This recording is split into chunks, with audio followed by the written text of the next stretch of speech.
had Apex, aggressive on catwalk towards ladder room. You had pretty much the entire A bomb site was lost.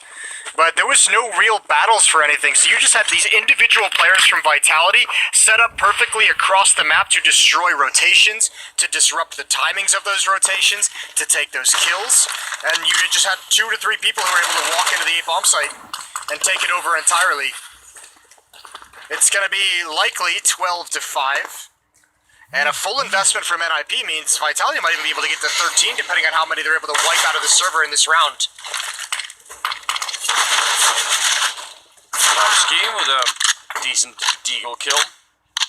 Couldn't find space to even stand on after that one. So that's a bit unfortunate. But they still have the deagles and the scouts and the armor. Might as well save it for the upcoming round here. It's sort of weird because you're right. This could be something like 5-13. And if NIP just failed their first rifle round, then this map could be over before they even get really a shot at it, which again would kind of sort of swipe some of the cool rounds that NIP have had, or at least some of the control they look like they were about to build a little bit under the rug, right? If it ends like 16-7 or something, you're just gonna say, well, whatever for NIP. But I don't know. There was a point in that first half at least where it looked like they could have turned something around. But Vitality are such a cool team to watch right now. Well, they're playing. They feel a lot like Navi at the moment, where like every time we see them, I feel like we get a different Vitality. Like this is obviously the really cool, the really fun Vitality.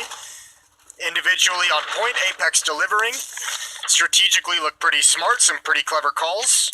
And then, we've seen them on other days where it just falls flat, where it's only ZywOo showing up and no one else is really able to help contribute, and then just nothing works. So I think Vitality, just a lot of it finding their feet. Remember as well, these two teams have played each other so much in the past, like 4 or 5 months.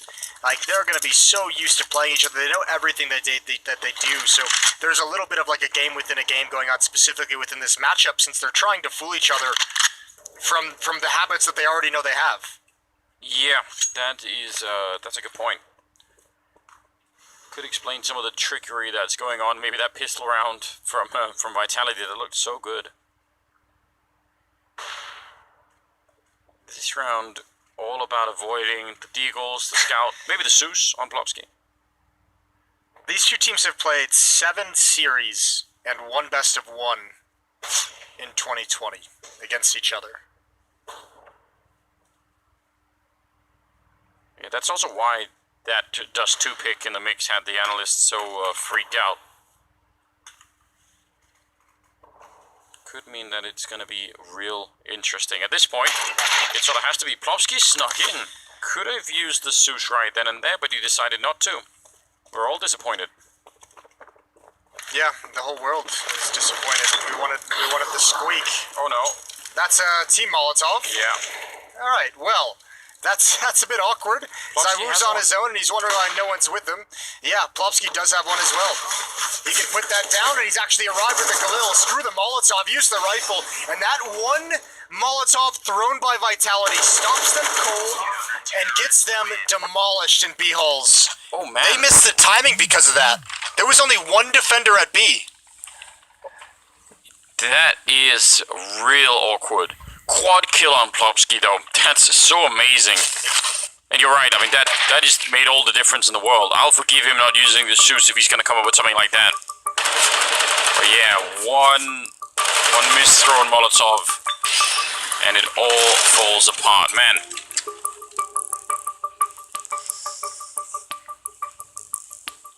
Apex. Still at it. Double up now on the NIP side. Could be real interesting. I don't even know what to say. If that's the round that opens it up for NIP, it would almost feel like it just wasn't even justified. You would feel like, oh wow, okay, well, so that's how they get back into it. Just one little mistake. Yeah, well, I mean, it's not their fault, right? All they can do is just keep playing. It's not their problem to deal with. And I mean, listen, let's be fair as well. They also got to come back. They're still 6 rounds down. Yeah. So We'll find a couple of rounds in there that would mean that they deserve the comeback if they are to make it, even if that first one is a bit awkward. That was almost my point. Is like they did all that work that should have given them a round like this in the first half, and they weren't really rewarded in the same way. So it's just a bit weird that maybe it's delayed like gratification. You know, karma just comes back to help them out a little bit later than they expected. Could be. Well be. Well, you're right. Let's not go reading too much into it yet anyway, because you're right. They still are 6 rounds down, so not a lot has to go wrong for that round to be swept away too. Nork is moving forward with the AWP, going to get a deep angle in towards the hallways. That usually means the second player in B, which is Plopsky right now, could start to move around and get a bit more freedom to go in towards middle. If he wants to res, is real close to the jungle position here, and he's not going to get anything done.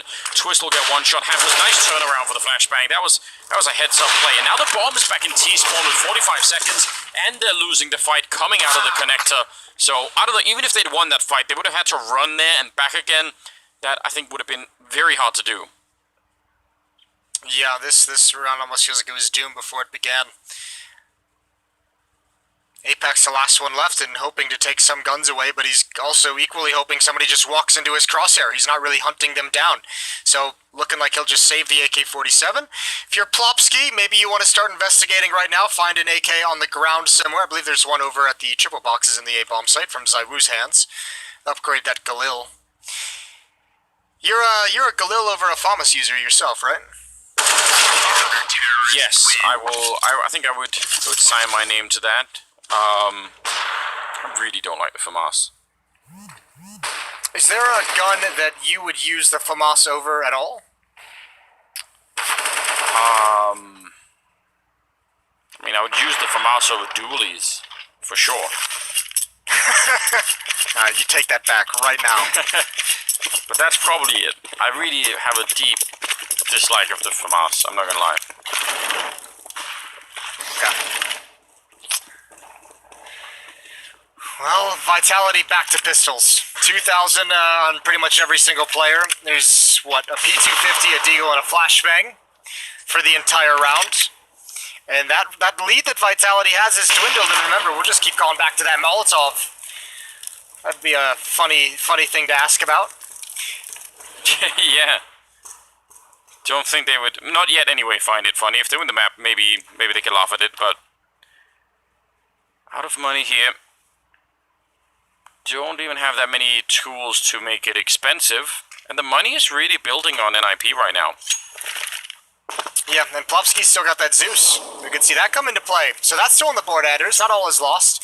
NIP's only lost, what? They've only lost 2 players in the past 2 rounds. So that's part of the reason why that money is growing, and they shouldn't have too much of an issue here, considering there's not really a whole lot of powerful weapons or utility to negate any of the range. A good quad kill from Plopsky. Knock with an up kill on the other side of the map will end the round, and NIP's just 4 rounds away. 4 rounds away. Sizable bank that's building behind them. Vitality, oddly a little bit slowed down on their T side, which is again is normally where you get to dictate the pace. If you want to be explosive and aggressive, which is what we've been seeing out of them in the last couple of matches we've seen, this is where they could do it. So I'd love to see them get back there. Maybe this position outside of the B bomb side is going to do it for them. CT smoke that lands this deep. That's pretty cool.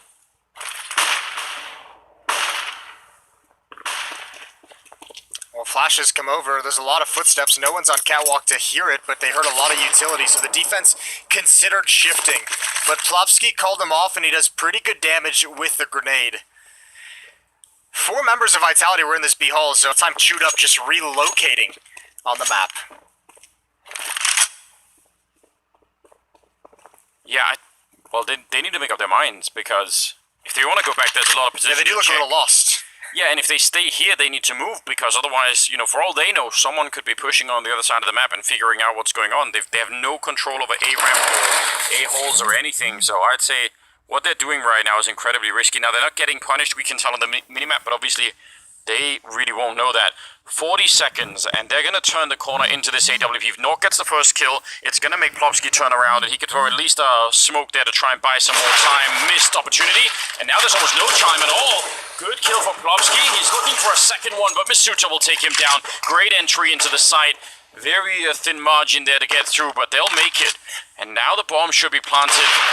No chance there for Twist. He's going to try again, but it's not connecting through all those boxes. And I don't know, they might want to call this off unless they can find a really quick kill.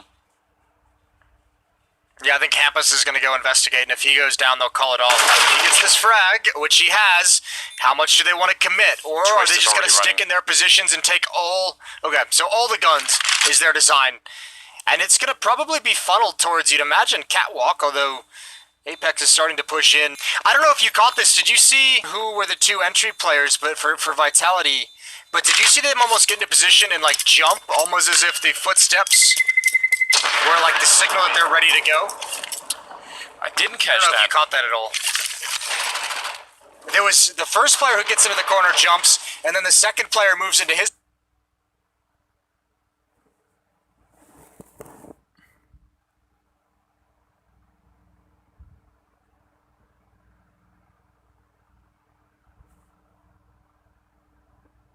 position and then jumps, and then they both peak.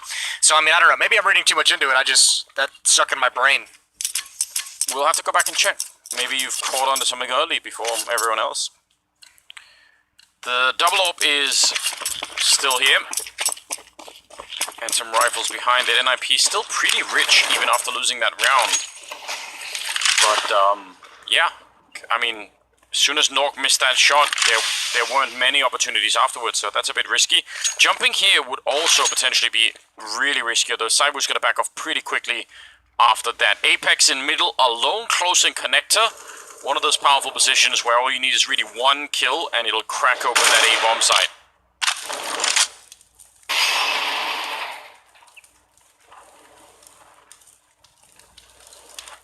Man, they have so much space in middle to work with. Zywoo with his op can be posted up, protect them from Catwalk, Apex, and RPK with this attack. This is going to be tense. Knock with the AWP is rotating back to market, but Twist, oh my god, not even a chance to move his crosshair. What an opening provided from Zywoo. 17 and 8 so far on the map, and now it all falls on Hampus. This double kill, oh, that timing could not be worse. Rez now. I mean, I don't even know if there's anything he could do. Even if he has another kill there, it's probably still not doable. RPK actually flashed by a teammate. I think that was meant to be for him to go for the attack, but a little bit of miscoordination. That probably could allow the orb to get away, which is probably still better news for NIP than if they'd stuck around for the fight. That, I mean, you would have thought maybe Twist actually had the advantage. Cyber looked like he was walking into that shot, but that plus the timing on that grenade was the end of the round. That's going to be 14 for Vitality, and now even if NIP have money to buy, they're running out of rounds. Yeah, they don't have a whole lot of rounds left to play with to get back into the action. And I remember that little 3-round streak that they had started with a gift from Vitality, the Molotov and those B-hulls, so they still, I mean, kind of haven't shown they can stop the momentum themselves. This is going to be tough. 14 to 8, a 6-round lead, and NIP will have another buy, but I think after this next buy, they should be running pretty low on funds. And that double-up setup hasn't been nearly as effective as I think they'd like. No, it's been pretty much never really put into use. I mean, we saw Nork try to hit the shot over at B hallways. This time it was Twist going down, Cyber just sniping him away. Some good kills in this round for Cyber when you see the frustration on Twist, and I could understand why. We are down to a 4-round gap now. It's opened back up to 6 rounds, with Cyber leading the board 18 and 8, and Apex right behind him at 17 and 13. So this is just a pretty good map right now for Vitality, looking real comfortable. You have to assume that they're going to be able to find a way to close this the way it's going now. And IP spending almost all of their money in this round here. Last chance saloon. After this, I mean, you have to rely on them to be able to save one of the ops, save some of the rifles if they want to fight in the next round. Vitality with a big lead and about to finish things off. 4 players towards A, 2 in Palace, 2 at the ramp, and you can see ZywOo going for a pick and middle, and he's going to stick around. He's occupying 3 people in the mid window for the moment. Although, I think Hampus hears those footsteps for sure. Yeah. So he's going to have 1 to deal with. Twist has just rotated back with an AWP. It seems so risky to me, putting 3 people out of the hallways, and they're going to back on out. It's going to say if you try... Yeah, I think that's the right call. Yeah, must be. Well, once that Molotov comes in, right when you're about to execute, right when you throw a little bit of utility, the smoke to follow it up, you've lost a little bit of HP. You know you've been red. So it's back to ZywOo, waiting in the upper B halls, and there's no one actually in the site, so this could be a benefit. Knock can get smoked off. That's another piece of utility that just hits a player from Vitality in this hallway. They need to chill. But look at how close Apex is. This is, again, 1 kill here will probably do it. What a find. Knock going down, and he is going to be so frustrated. Plopsky as well. Just managed to walk past him, Apex there. He's going to get a kill on RPK and tries to follow it up. Big double in return, trying to bring it back. And now Rez, close enough to maybe stop the bomb plant. Instant headshot taking down Masuta. And these are the kind of fights we're used to seeing NIP take and win. Flashed in, Shock still able to get it even while blind. And ZywOo is left alive, and that is always going to make you a bit worried. Bomb plant being attempted here, and the Molotov, oh, it's going to land on top. He has to cancel that. Didn't want to burn alive. Now he's trying to hide in the corner, and it will finally go down at 8 seconds left. Let's see. Oh, ZywOo gets taken out, and Shox, he's so low on health. There should be no way for him to win this. He's going to spray down 1 more. He's trying to find any place on this that's not on fire, and Hampus will find him in the end. Man, 9 rounds for NIP, but that cost them a lot, and they could have easily lost this round. Yeah, that was a really brutal hit from Vitality. They played that so well, just to even get the plan and get those 4 kills. NIP is lucky to have it. I mean, if you're gonna miss Apex coming up catwalk like this as Plopsky, this better be the response. This double kill saved the round, and I don't even think it was his fault. I think it was a timing where he was checking underneath window for a boost, and it was just really unfortunate for Knock. A free kill from behind, but Plopsky makes up for it. Still, NIP just barely hanging on to this game. Oh, Hampus is down and out. ZywOo just runs to the A-ramp and blows him up with that AWP. And again, Apex is in the middle. He's successfully done this a number of times. That almost is him finding a bit of an opening there. But now it's a dangerous fight against the AWP that he maybe doesn't want to take. He's going to smoke out the window. Rez with a bit of a response there, trying to see if he can do it. Twist goes down. Another opening for ZywOo. 2 kills in the round so far. And Apex is controlling this jungle. He's going to try and run through. That's a really aggressive move. Yeah, well, I mean, I like it. He had the reload coming in with that spam. He had a flashbang, I believe, from a teammate. He just never knew Plopsky was in the corner. Good shot from Shox. And the last 2 players, their position should start to be known. Not going to lead the way. Going to attempt to start this retake, looking for an early pick, and it said he's going to lose it all. Shox now with the double kill. ZywOo with the double kill. And Plopsky, the final one left, and, I mean, NIP after this round, they have nothing to fight with. You can understand why they wanted to go for that retake. They've got no money built up in the bank. Yeah. And I guess for Plopsky, it's all about trying to grab an AWP on your way out. Yeah, anything at this point. Again, I keep noticing, even though Apex actually got no kills in this round, the fact that he's so deep in the connector is such a worrying sign. And he's done it many, many times. You can see how he's controlling much of the rotation as they come in through the window to try and help out. And obviously, wow, Twist. Unhappy. 9-15, so NIP need the next 6 rounds in a row. That's... I don't even think JDM could follow that amount of leaning. Stretched all the way out. The king of leaning.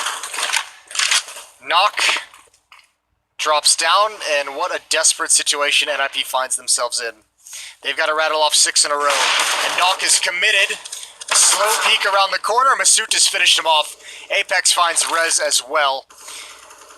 Now, ooh, Shux really took his time with that, and Hampus is able to punish him.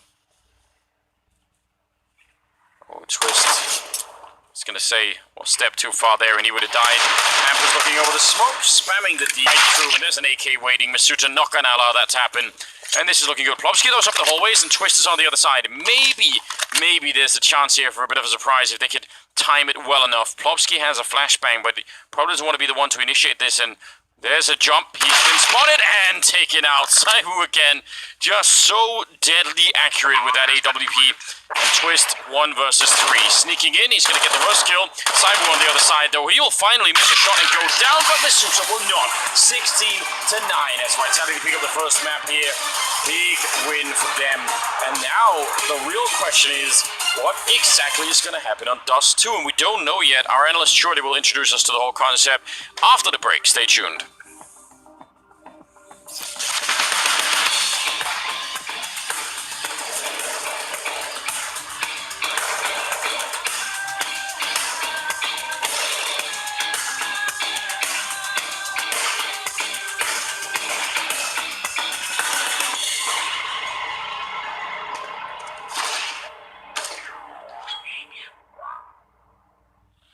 Welcome, ladies and gentlemen. We are kicking off the decade here. Not every day you get to say that. With the Blast Premier Spring Series. We do have the very best in the business, the best in the world competing here. Just take initiative and we're gonna win, alright? Let's go. Okay, boys, let's close this shit out. Let's go. Dun, dun, dun, dun. That's a hell of a shot. Ooh, a second from the lead. 15 seconds on the clock, he turns around and the bomb goes out. Oh my god, the 180! Let's go! Another kill! This should, by all means, be absolutely impossible here for MIBR. This should be the end of the road here. Siri, who is the easiest target? Gold. Oh, he does still have the AK cold with everything to do, just popping noggins. He's cleared 3 bodies and the board. Let's go, bro. Let's go, guys. Let's focus on. Stay focused. Tickets booked to the spring final. The final day here of Group A. Liquid gonna end up winning in overtime, 19-17. I want you guys to get real pumped. It's the last series of this first weekend. Go, guys. Have a party to go. What? He's got 14 bullets in the magazine. Half the clip is gone. He peeks wide, and that's it. Good night. Ladies and gentlemen, Spring Series Week 1 comes to a close. Higher seating and a fat stack of cash for FaZe Clan.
Apex, you went into Mirage, which was their pick, and they obviously thought they could do what they did to you last time, but this time it was much better from you guys, looking like you're coming out strong, starting off. Was it just a good feeling, instantly being able to get that kind of start you wanted, which you've been talking about missing so long?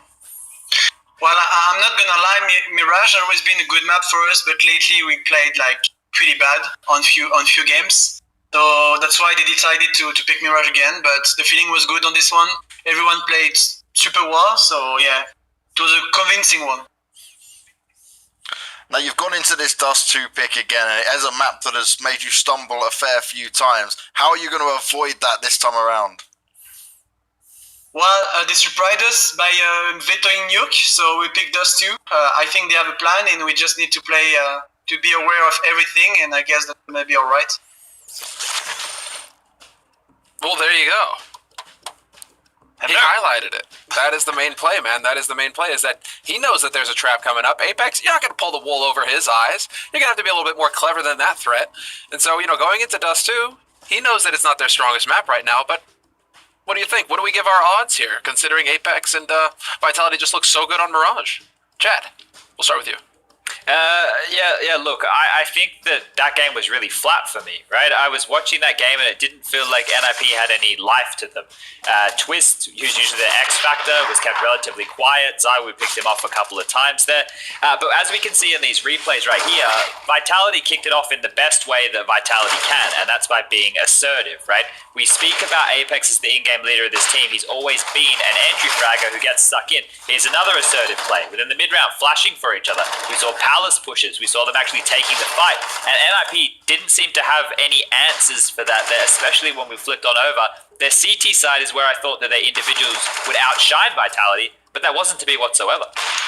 Yeah, and the lack of reaction from NIP is really what stood out for me, right? Because we talk about Vitality, we talk about how reactive and proactive they were, whereas I felt like NIP, they were just playing the round, if I can put it this way. It just felt like they went in with a setup and then disregarding of what Vitality were trying to do during the round, they just said stuck, that's it, 3 on A, 2 on B, good luck guys. We don't hear them, but we have no idea what they're doing, and I don't know, I got a weird feeling coming out of NIP. Maybe they saw themselves just a little bit too pretty on that one, but I just want to highlight some of the reactions that we were talking about for Vitality. I actually picked a clip to show you guys a little bit the philosophy that they had going into this game. So this is the last round of the first half. We see NIP coming in with an exotic tactic, to say the least. They go out of the smoke window.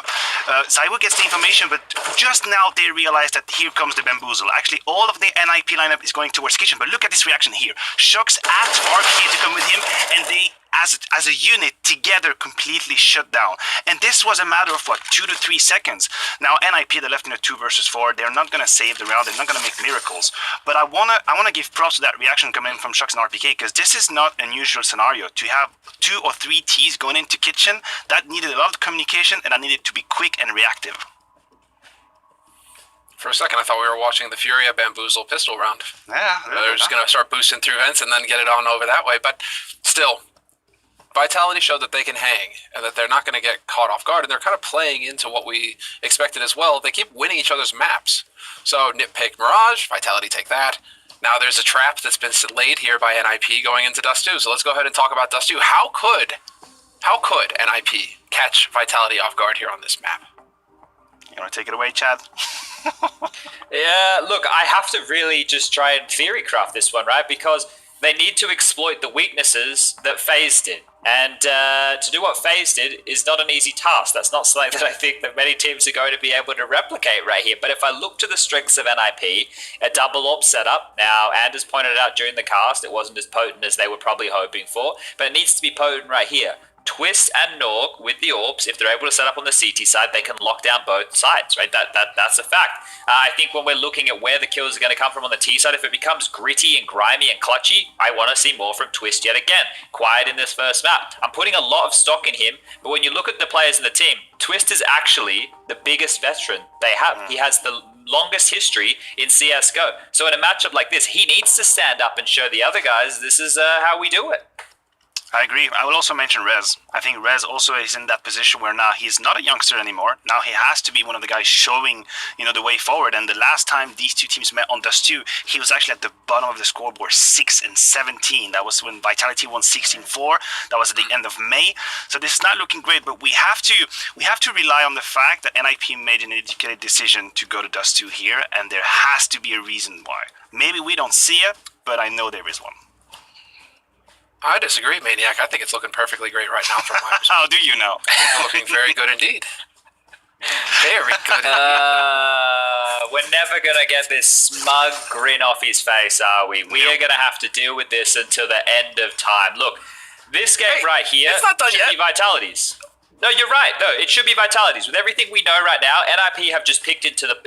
we are blind right now. So all the analysis, all the data, everything that we have points to our Vitality victory. NIP need to come out and surprise us. I backed them. I said that I think this team can eventually become a top 5 team. I want to still be able to believe that. And to believe that, I need to see fight out of these Swedes, right? Not necessarily known for being the most... Viking-like in personality, but that's in their blood. If they want to get out there and party for the Midsummers, whatever the bloody hell it's called, do it with a victory. Nobody wants to party when you lose. There will be ample amounts of schnapps, though, regardless. So, win, lose, they'll be prepared. They're in the right environment for it. You're right. I've got my neighbors outside. I can hear them partying right now. So it's like I'm down here in my basement just, talking CS and everything, and everybody outside right now is just going ham. So good times here in Sweden. Glad midsummer out of you, buddy. But I think, guys, it's time to get into the match. I think we should get into this map. We see the players getting ready live right here. We have all of their feeds coming in. So I'm going to thank you guys for your analysis, and we're going to head into the action right after this break.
Welcome, ladies and gentlemen, to the second week here. We've got the best teams in the world and complexity. Flamey is his kryptonite again. This is it. It's a bulldozer. We have one, we're going to play good. We may lose some shit rounds, but you just brush it off, and if we win some good rounds, we cheer. That's all it is. The best team in the world going up against a team who, hasn't even been able to qualify for the major yet.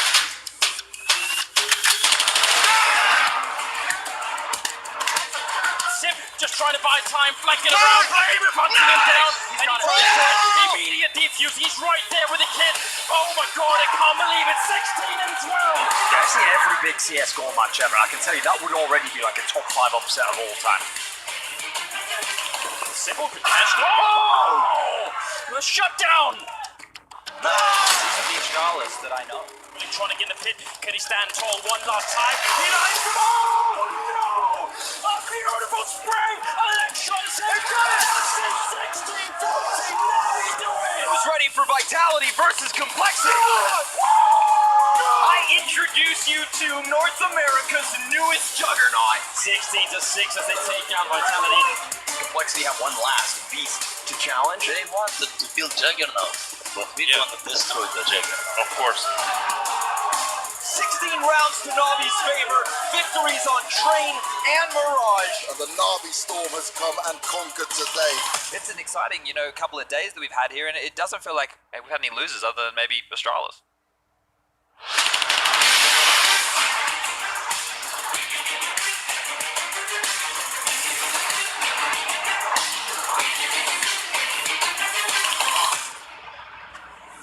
Well, here we go. Second map is coming up. It's going to be on Dust 2, and it's NIP versus Vitality, with Vitality looking very, very strong on that first map. I mean, a couple of hiccups here and there, but overall, they never really lost track of the goal, and they won that map with with some ease. I thought that was very cool. I didn't get to see the NIP that I really wanted to see.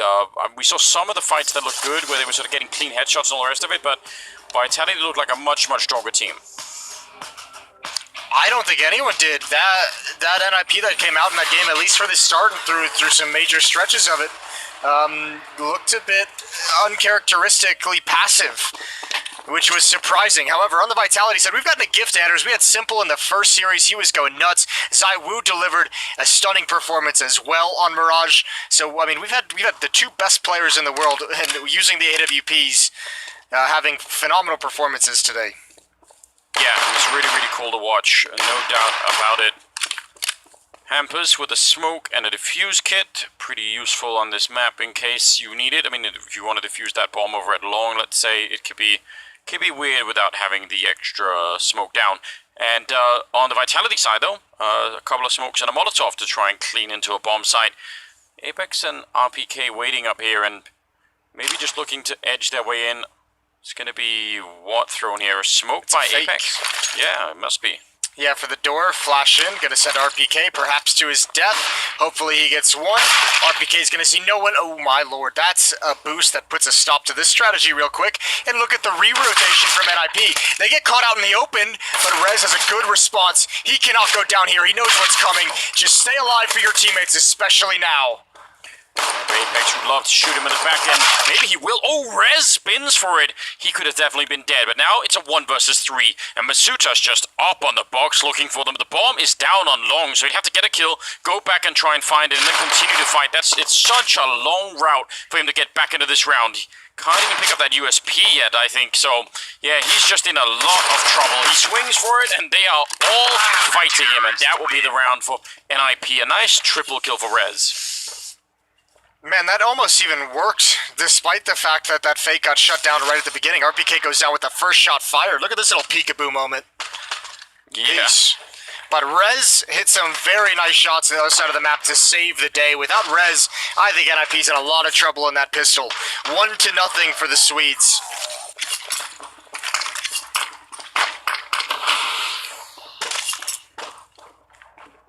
All down the middle they go.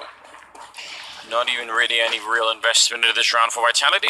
Bomb is being led by Masuta all the way up the catwalk.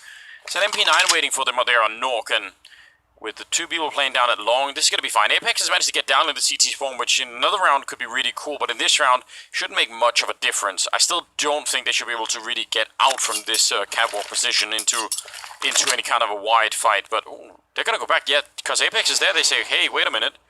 If we go B and they start rotating in, maybe Apex could do something with the Glock.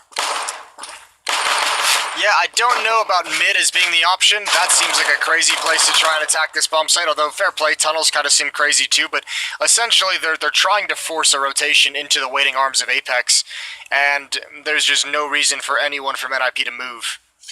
I don't think there's enough firepower, enough weaponry to get the kill necessary to make the ninjas rotate. Well, you sort of see the idea, but yeah, it does feel like it's tricky to do at the moment. They'd love it if they could. Kowski, seeing at least one. Now there's a little bit of a movement down towards the middle. Currently above Apex.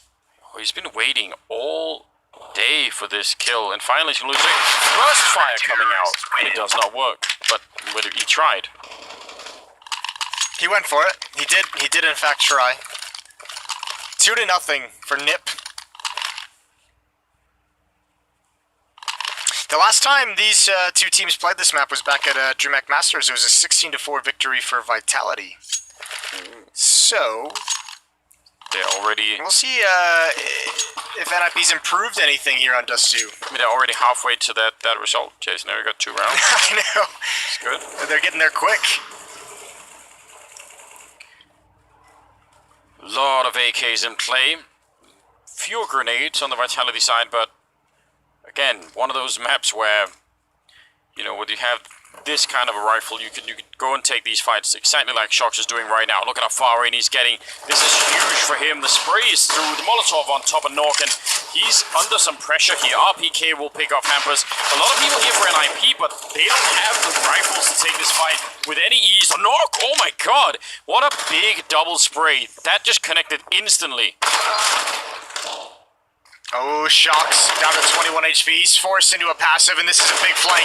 This has to be everything. RPK with the first tapping away. He loses that, but Twist is down at 48. It's Apex 1 versus 1, and he can't take a single bullet. I don't know how Apex wins this round. Twist is going to get aggressive. Apex will never expect it. A nice win for NIP. 3-0. Wow. Wait. Did he keep the FAMAS? Was there not a rifle somewhere? This, I can't actually believe Maybe that just,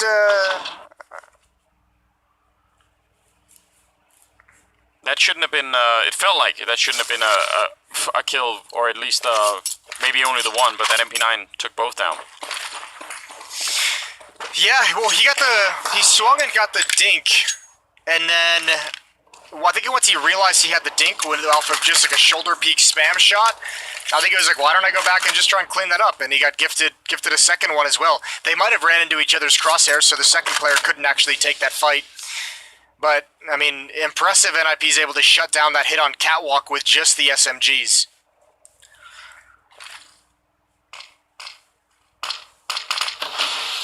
Let's see. Langsung in the corner with a smoke in front, and with Hampers also shooting into the smoke. It's all working out fine. Shocks has come in from the door to pick up at least a 1 kill, P250 in hand. If you could find Hampers, it probably would be a bomb plant here, and that would help them out a bit. Also covering the middle is Apex. So 3 on 4, and Hampers just making himself very hard to find, and he's going to get the kill there. That's excellent work from Hampers. Big double. Apex going to be going down. NIP surviving with 4 members, and that is going to start to build way more of an economy here. So, things looking good, although Vitality could buy in this next round. Yeah, this is such a good start.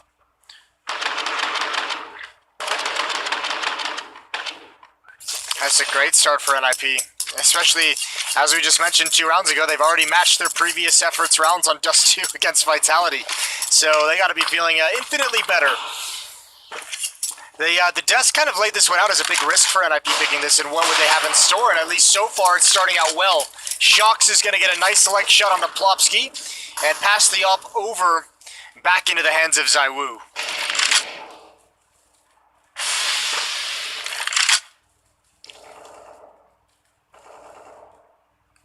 Yeah, and that AWP on Zaiwu is obviously going to be, should be one of the talking points here for Vitality. Definitely saw just how much he could do on the first map. So far, Zaiwu's actually got 0 kills, even though it's early days. If he were to cool off even 10%, this would be a very different feeling for NIP, you have to assume. Oh no, nearly falling into that. He does do a fair bit of damage in return. A grenade here on the catwalk. There, a lot of people grouped up would be huge, but not sure if they have it at the moment. They really don't. Plopsky is the closest one by with an HE. Yeah, and he's all the way towards mid, so you have to imagine this will be a set piece. Plenty of nades on the other hand for Vitality. No op yet in defense. Remember, they got hit pretty hard. It was Apex who had to win a 1 versus 1 clutch, so the money is not quite built up for NIP. The Swedes going to attempt to hold on, but it's going to be difficult. Thankfully, their first opponent is blind. RPK in rebuttal, and a nade underhanded on the catwalk does nothing. And Knock perhaps waiting for a flashbang, going to make his move now around the smoke. They don't see it coming. He's going to get a double kill. Zaiwu coming out, missing a shot. Pistols out, flashes out. Everyone's blind, but NIP just won the round. Shocks can do nothing. Ooh, man, that was close. Yeah, it's the fact that they had a 3rd player on that A-bomb side all along. I don't think Vitality actually read that. I think once they got the kill on Twist there, they didn't realize that there was going to be a 2nd man on the ramp, and that was Nork coming out with this play. And of course, flashed in as well. Oh, Hampers even jumping at the end then. Didn't even catch that. So, 5-0, and with the bomb plant, I mean, fair play, they can still buy here, Vitality, but what did you say it was? 16-4 last time they played? Look at them now. Yes, I know. They're living the dream. Loving life. Vitality call a timeout, wanting to put a stop to this as soon as possible. They're probably a little bit shocked. So, I mean, you can kind of hear Apex, you know, he even knew it. He was like, yeah, for them to, you know, let Dust 2 through against us, caught us by surprise. We're just going to have to be a little bit more vigilant and figure it out. So, first timeout is taken. And you have to imagine they're talking about the differences between that match at DreamHack Masters and the one that they're witnessing in these first 5 rounds so far.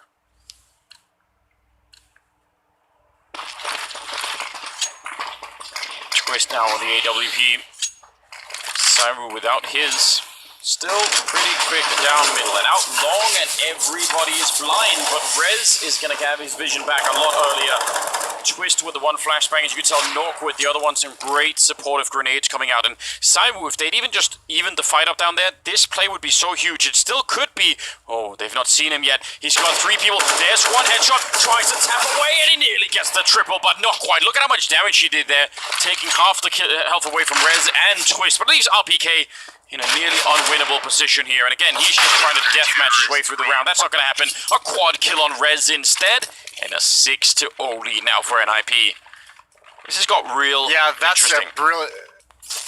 That's a brilliant play from Zaiwu, and it's what a difficult situation to actually make that work. But he could have pulled him back into the round.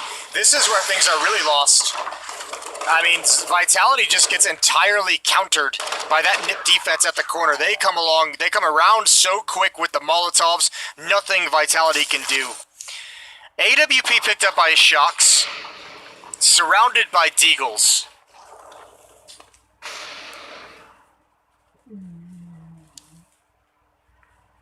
An interesting play.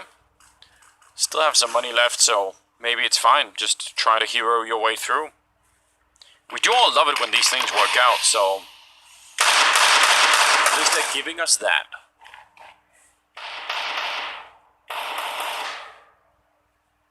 Now where do you take this AWP? What's the spot for it? I don't know, but it's the most passive one on the map so far. We've seen frequently at times the op coming out of middle and peeking through CT spawn up towards the car, maybe trying to get a pick at window. There's a couple different ways you can do it, but obviously priority has got to be recycling that op, especially when you have Zaiwu on your team. He's gone all Golem on us, just hiding it. It's precious. Oh! He just jumped inside of the site, and he is dead and gone. That is so cool. Apex with a headshot on Twist, but if they over-rotate, if they actually just go for the B-bomb side now, which would make sense because they just got a kill there, there's still Plopsky and Nork inside. They can still lose this round, and that would be so heartbreaking given the opening here. There's a big chance here for Vitality. RPK at it again, and, well, that is a disgusting and yet beautiful way to win a round. Surely nothing they could do here now, NIP. 2 versus 5. Bomb is going to be going down. What a smackdown. Yeah, what a ridiculous round to witness. The shot from Shocks, the jumping Hampus, and then the 1-deeks across the board. That is, Vitality's going to be pleased with that one, but not replicable quite yet. Sweet Jesus. Oh, man. Why are they buying AKs? I don't know. Why are they buying AKs? That's actually cool. Is it? I mean, that's such an impressive round. I don't even think Vitality were expecting any of this. Just like, oh, okay. Oh, another 1D. Okay, cool. Rez saving the AWP is actually like a little bit of a consolation prize here towards the end. Look at this. He's back doing it again. He's like, yeah, I can fly. He just hovered there. He probably saw it right at the end. I mean, that's 3 different 1-deeks as well. RPK, Apex, and Zaiwu all get a 1-deek, so fair play, I guess. All different parts of the map. He was just reenacting that scene from Enemy at the Gates, wasn't he? Yep, homeboy got to jump first. Joke's on you. 8th round here. It's weird, isn't it? That's the round that sort of gets Vitality on the board. And again, it's like, it will mean so much less if they can't continue now. This was just getting the foot in the door, but now they actually need to win a regular round, and that doesn't really, from my point of view, have to be in a regular way, but it's gotta start happening. Rez is 10-1-1. So that's cool. This has done a great job at that A-bomb site. Yeah, which has been where the majority of the action has been for Vitality. We'll see. They haven't really shown us they have the plan to overcome this defense quite yet. Maybe the adjustments that NIP making are that stumping, so we'll see if they can build on the success. The op in the hands of Twist is over at the A-bomb site. RPK is going to hold on to Upper Dark. Vitality with the most basic level of mid-control you could have. Gonna start moving up catwalk, clearing close mid, clearing close cat, and then we'll see what they want to fall into. I'm guessing RPK would love to have had some more grenades in response, but they haven't actually thrown anything against him. Now they're going to double up. There's a bit of an HE, but I think they're going to come try and see if they could catch him. So far, not throwing any grenades. Actually, they're back on out. It's interesting. Yeah, that really is, especially because they did the hard part, right? They put themselves in danger by getting halfway through that tunnel and then just backing off of it. So being called off by someone on the NetIP side. Therefore, they don't have information of what's going on in Upper Dark, but a good push towards mid, 1-for-1 trade. Shocks in CT spawn. Hampus goes down next. However, Plopsky has won his battle at the B tunnels. Saiwu, that's bold. You're going to go down for sure. And Apex is at such low HP, I don't think there's a way he can win it, because Plopsky is playing this just perfectly. Yes, he is. So defensive, making sure that, you know, at least until the bomb goes down, there's no reason to really panic. In the middle, Shocks is also a bullet away from death, and they should know where he is. Surely it's been called out, but they are acting like they don't, and I'm not sure how they could have lost track of him, but he could at least get the 1 kill, maybe even a double, if he's real quick about it. Apex all the way in the back. He's picked up an AWP. This could get interesting. There are no grenades left on the NIP side except for flashbangs, so this could slip away from them. Here comes Shocks, spray to get the first kill, and now Apex standing up. Oh, he misses a big chance here. Now Shocks gets one more headshot, and this might work out. Vitality on no health at all. I think they found a way to steal it. Apex, I can't believe he finally goes down, and there's another kill for Plopsky. He can't find the bomb in time. It doesn't even matter. A quad kill on Plopsky, but they lose the round, and he will go to the bomb. That is a steal. I honest to God, I thought Shocks misplayed that for like 10 whole seconds straight. I could not believe that he didn't peek earlier. But he gets that second kill. We'll have to see it. There's 7 combined HP on Shocks and Apex when this happens. This next kill, how exactly does it occur? Just an instant headshot. Oh my God, Rez misses the opportunity. That's unreal. What a risk. What pressure put on Apex when they get that close to door and window. I really am confused about how they lost track of Shocks. I have to go back and watch the rounds to say. Plopsky with a nice kill. Wanted the follow up. Oh, and RPK clicking people away now. Yeah, they knew he was in CT spawn at one point, right? Maybe they thought that he'd slipped away in the smoke or something? They must have. Like, they must have thought that he joined up. Good round. Great round of RPK. Where would he have gone? That's the next question. Yeah, well, that's why I almost want to go back and see, because they definitely knew that he was there. He dropped down from catwalk and fought someone there and nearly died, so I couldn't tell you.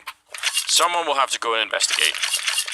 6-3 is the current scoreline, and that's great. Look at Vitality, 3 rounds in a row, and right back in the mix. Very open game all of a sudden. If you look at the NIP economy, they spent everything in this round.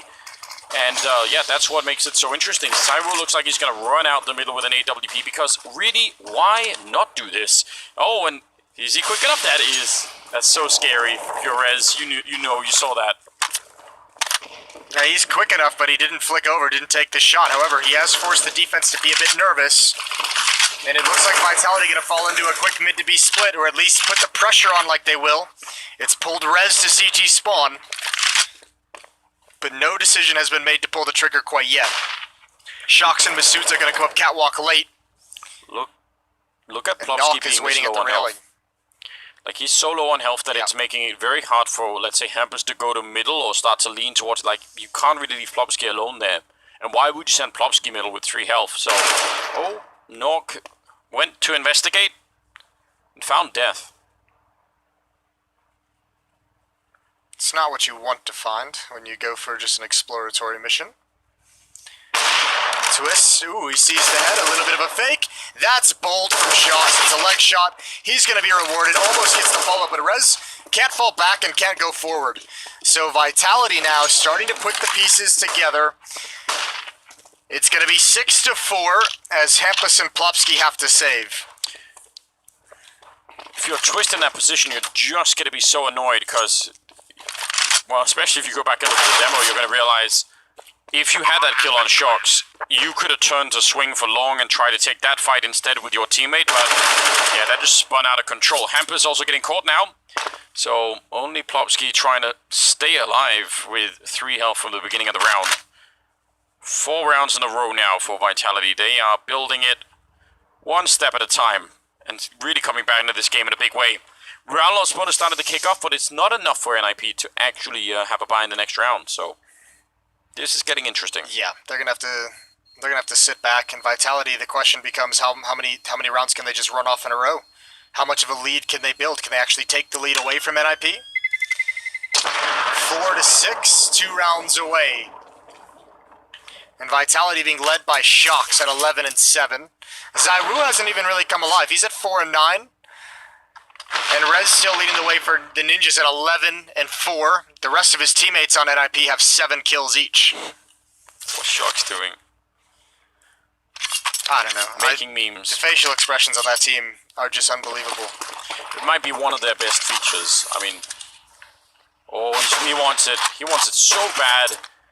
And all he got was a shot through the door down there. Puts him at 28.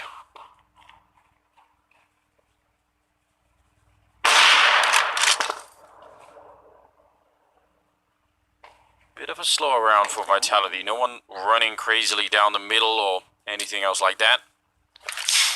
They have to know the economy's broken, so just playing it safe, playing it cautious. Don't do anything fast that's going to let you run into a deagle. Don't do anything that's going to run you into a pistol. Good kill from Shocks. There goes the rifle, the only one that was saved.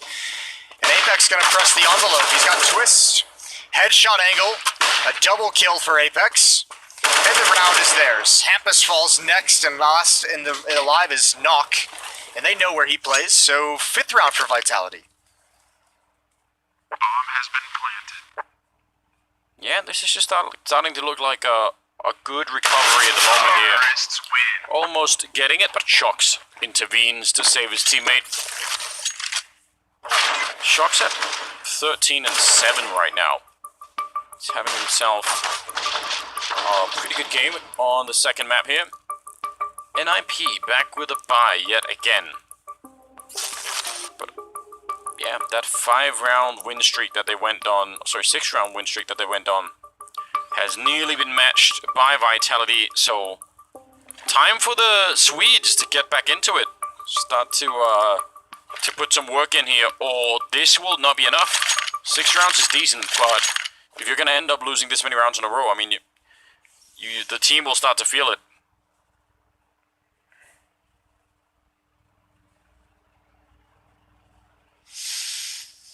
I think more than anything, the question for NIP becomes, yeah, you might have come into this with a game plan, but now that Vitality's rattled off 5 in a row, do you lose confidence in that game plan? Do you try and switch things up, or are you going to stick with it? I wonder if the P90 is part of the game plan. Well, that's the best part of the plan, in fact. They're coming at it, baby. Here we go. 50 bullets. I'm calling it out. There's no way this can fail. I've never seen a How many kills are you going to get? 10. 10.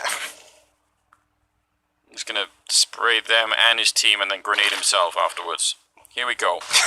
They're trying to see if they can make their way through, but the P90 is here and it'll get a big double. He's got so many bullets, and in the end, he'll be the one to get one more, but we're going to call that a success anyway. He held it down for a full hour and never ran out of bullets. Mathematically sound approach. We'll give him the 10 kills. He's earned it. Shocks is going to pick one off. Hampus is going way too quick into this flank. His teammates are not prepared. Apex fires clear. He's got to be cautious of the window. He was being quiet as he gets into the bomb site, and he's just going to wait and look and see if there's any kind of a play coming before he puts the bomb down. This has got to be a fake plant, but ooh, the balls on this guy. Yeah. Look at the balls on Dan. New Apex is, he's got it all. He's styling on people. Waiting back here for a chance to maybe swing for that AK-47 fight, and he's got the crossfire with Shocks. That smoke is a bit annoying to Shocks, though. Hard to see anything.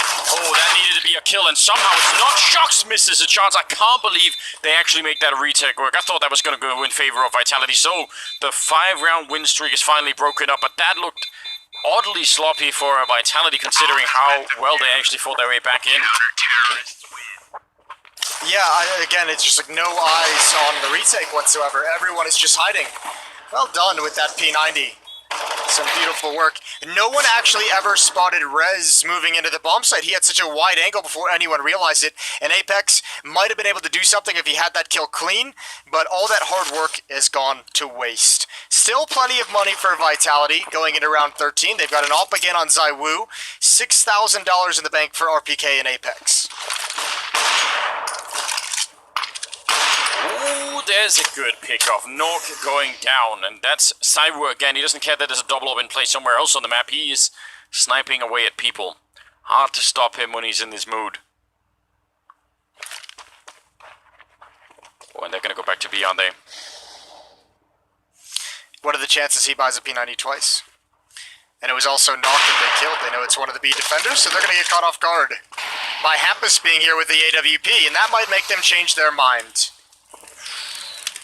Bobski's playing it close. Twist is in the middle versus Apex. That's a secondary fight that's of great importance. Apex actually going down to Twist, so not bad at all. No scope coming in from Zywoo, taking down Bobski, but Hampus is still back here doing so much work. And he needs to play it cool. Just wait until the team shows up. Shox will take him down, and just like that, it's another 2-on-2. Twist and Rez on the outside, Shox and Zywoo on the inside.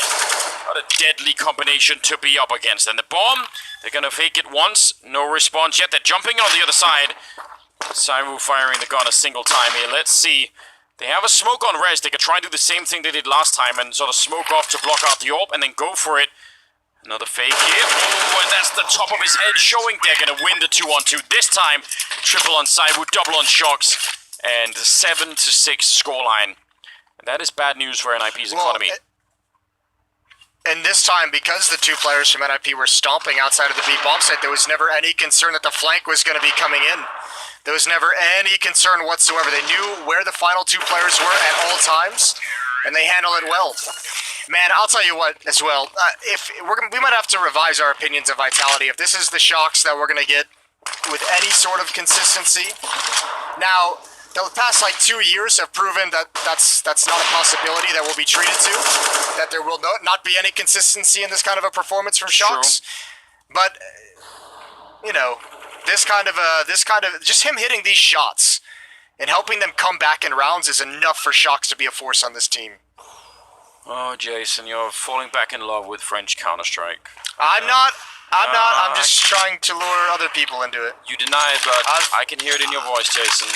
I've been one of the most resistant to French Counter-Strike and the lures. Got the first butterflies in your stomach, you know. One day you're just sitting, you're looking out the window. Dry mouth. Yeah, you think about Shox and you catch yourself smiling, just staring off into the horizon, and we know how this ends.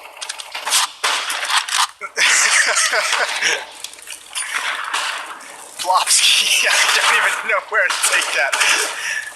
Oh, Masuta's gonna find the entrance. I feel like if you're a lover of French Counter-Strike, right, you either fall in the Shox camp or the NBK camp. Oh yeah, that could be true. That could be like a bit of a split there. I was always, I've always been more of an NBK man myself. Neither camp is doing super well these days. If we're honest about it. Well, that's the most French part of it, isn't it? The splitting up, you know, the factions, and then all of them doing badly. That's part of the mission, apparently. But yeah, there's nothing. You don't have to deny it. There's nothing.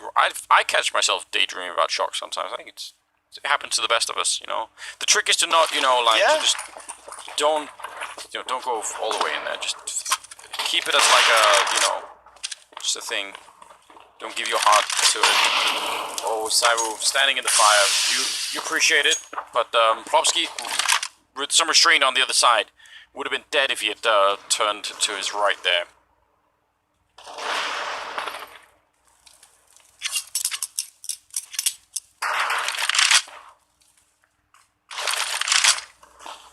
Okay, mid control coming in. They spotted Twist. Oh, that is a risky jump, having known the information. That is not a follow-up HE grenade, thank God. Knock has one. He could have tossed one over behind the Xbox. And Apex is going to have to play this game with 24 HP. Final round of the half to see which of these two teams takes a lead going and switching sides. Decent grenade there on Masuta. they have, I think, potentially a very strong defense at this A-bomb site. So, Nork could just take a couple of steps back. We'll see if it's actually going to be any kind of attack towards A. Cyber's still in the middle, makes me wonder. He's got the bomb down there, and look at Norks late sneaking in here. Gambling on the idea that if they come out, they wouldn't check it this late in the round. One mistake there could cost them the whole round. 27 seconds, and Vitality now running on Na'Vi levels of time, and they don't check the corner at all. Nork with a big double and the bomb at 20 seconds, and that's going to be a round one. Absolutely no doubt about that. Big triple. That's so well done. That's just a nice calculation coming out from him. 10 seconds here, and RPK is alone and simply going to be running out of time here. 8-7 in favor of NIP at the end of it. Top fragging is Sharks at 19-9. That's so outrageous. What a great performance. Let's see if he can continue into the second half. That's coming up after the break.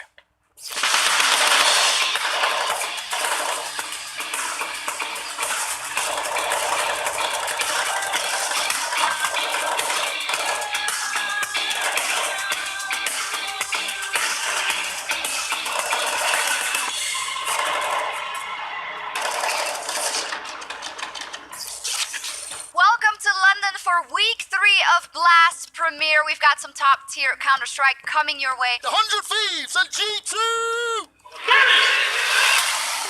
Down now, 2 quick kills.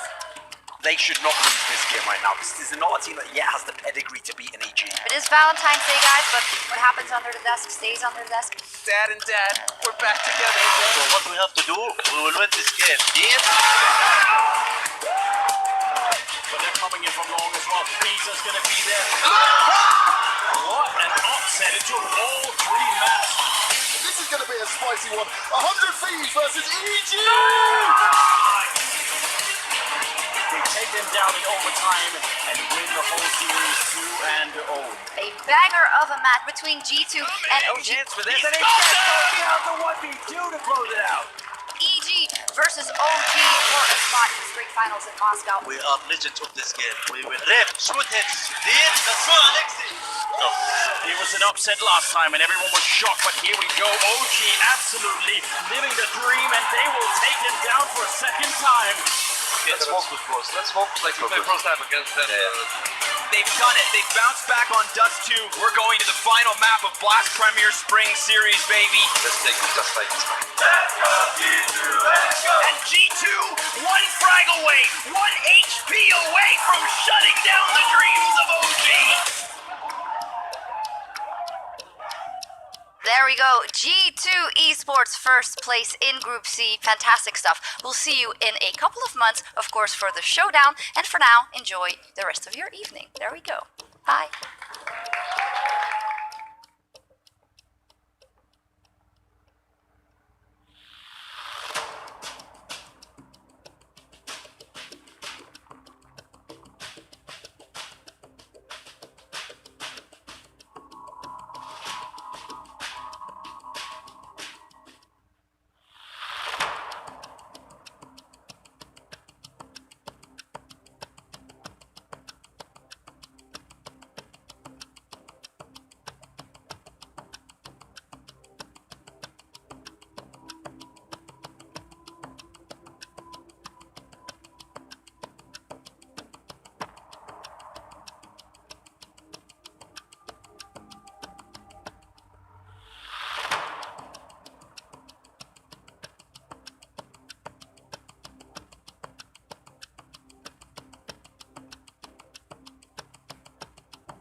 Here we go, map number 2. The first half ends 8-7, barely in favor of NIP. Second half, though, I don't really know how to put this. I mean, NIP had a pretty good run early on. Vitality, though, they had shocks, and he ended the half at 19-9.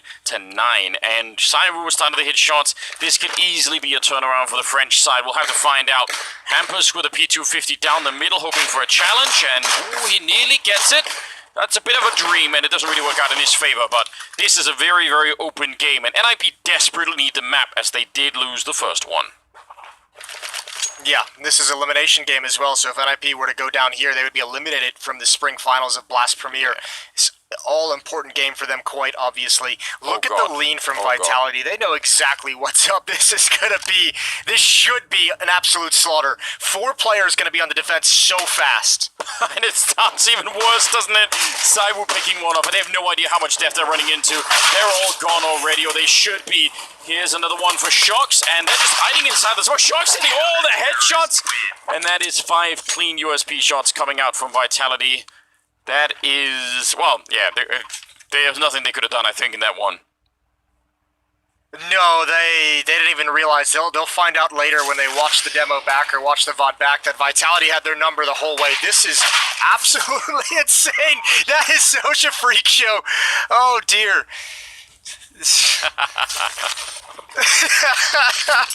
What are you supposed to do against that? And this is why we always talk about the dangers of Shocks. This is why discussion of him is always preceded by an if statement. Those kinds of kills are unbelievable. He really does have, he has such a special quality about him when he's feeling warmed up and ready. I think Maniac was bringing up an important point earlier on the desk, was talking about sort of, as someone like Shocks who used to, you know, be very confident, seeing him not in that form is definitely, I have the same reaction as the one that Maniac has. Obviously Maniac knows him better than I do, but still, that's the thing I hate the most about watching Shocks play, when he's not in that mode. And well, this is the reason why the contrast to what we're seeing here is incredible.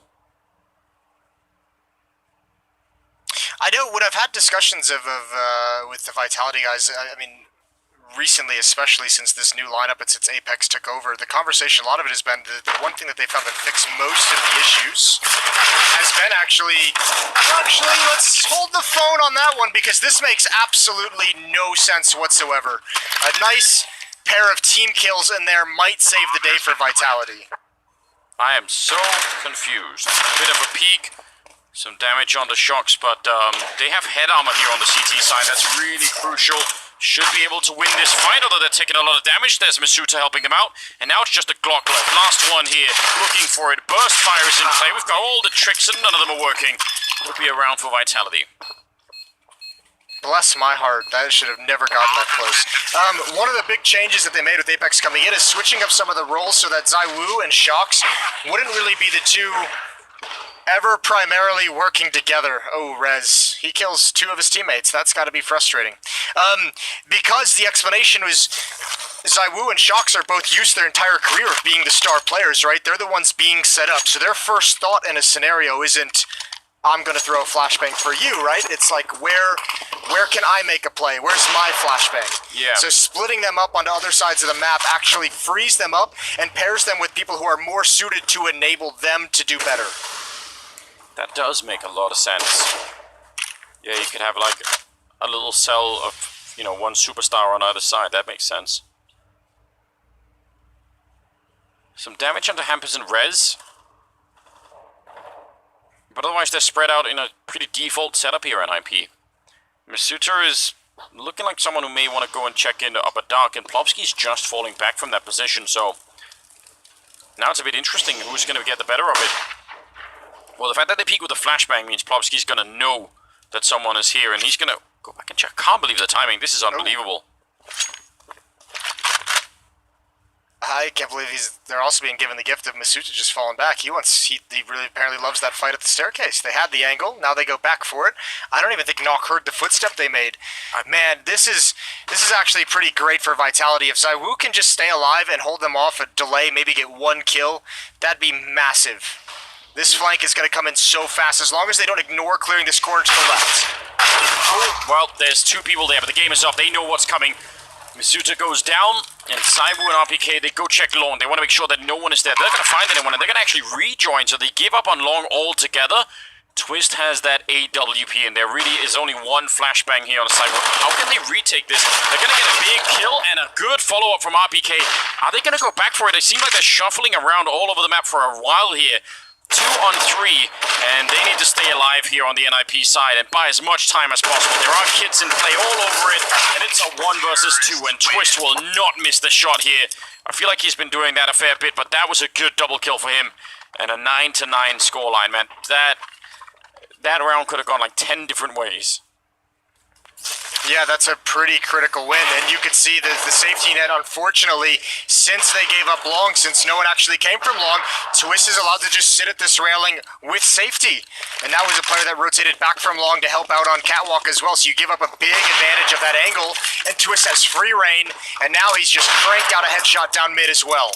Another leg shot through the door. Oh, headshot to take down Hampus. That is interesting. See if he can get more. There's a flashbang, and that should make it pretty much... Oh, no! Not impossible at all. I take it all back. Can we get a third one? Yeah, here we go. He's going to swing for it. He's still out here fighting. He's feeling so bold. I just love this version of Apex. Not known to be a scouter. Shox is going to shrink the map, pushing into Upper Dark. The question is now for NIP: do they fall back or do they just continue forward? They've got a minute to work with. One player at 30 HP. Shox has you boxed into long. You could have already escaped, but Shox isn't going to see anything in middle. So ZywOo's going to start rotating over, and RPK just has to play it smart. Yeah, he's falling back in. They don't have a Molotov to clear him out. If one kill happens at this bomb site, Twist can't watch the flank. Ooh. Flank is gone. Shox. Maybe a little bit of a mess up on the timing, and RPK also goes down. Yeah, it seemed like there was way more of an opportunity. Apex just out of nowhere with the headshots. ZywOo not realizing there's a guy in pit. He survives the first encounter, luckily. There's a gun on the ground that he's leaving there, which I guess he still has the scout. Man, that was set up to be even more exciting, yeah. It feels like that should have had a bit more resistance to it at the bomb site, but I mean, what a tough fight. The P250 against those AKs, especially once RPK's position was given up. But I mean, after the 2 shots from Apex and the tag as well, you just thought it felt so possible. ZywOo, I don't even know why they're chasing him. They don't even need to take this gun away from him. No, they decide not to. Nork actually gave up on it, so probably good call there. 10-9. This is just so close. This stuff from Apex, though, is wild. I so wanted him to get the third one.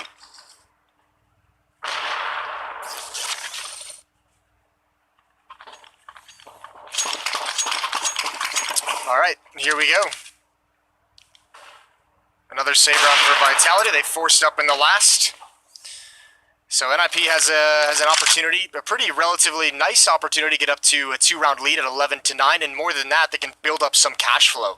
They've had some costly rounds in this half so far, so wanting to get some money behind them.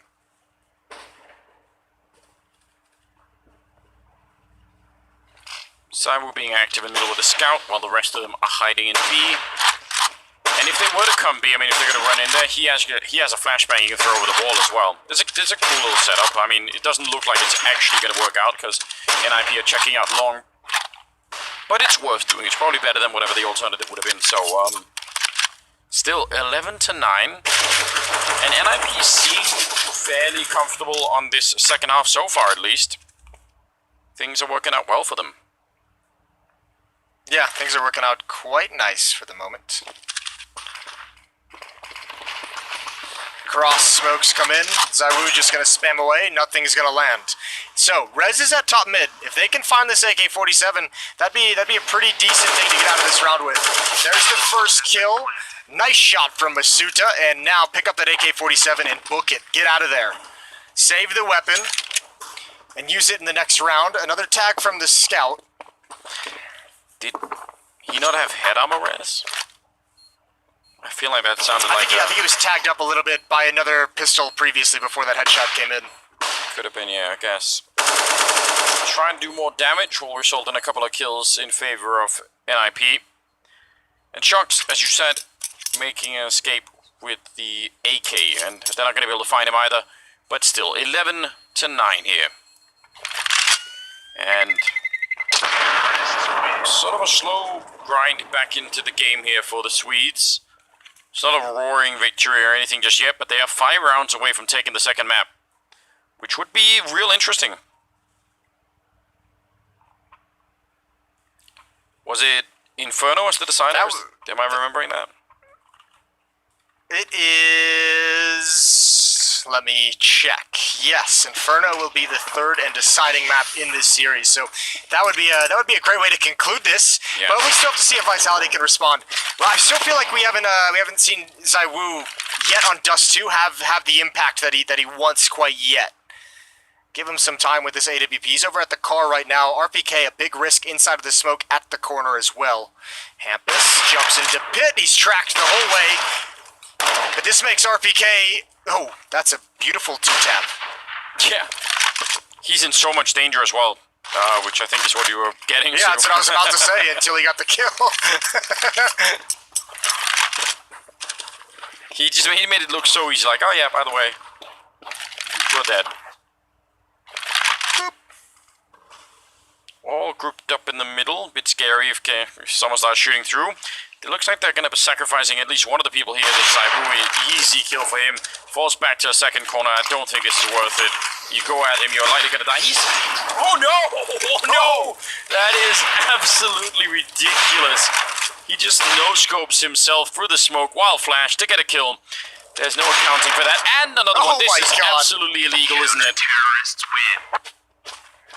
Well, I just said he wasn't exactly having the impact that he was supposed to have. But there's really no explanation for any of that. Kids, don't try that at home. No, you'll get reported right quick if you do. So what? Yeah, this is outrageous. Wait, go back to that one. Go rewind. Enhance. Do you really want to see it again? Well, I'm sure we can get it. Yeah, because I think I could have sworn he just like shot into a box and the bullet went like at a 90-degree angle out of the barrel. Yeah, he's the last AWP bender.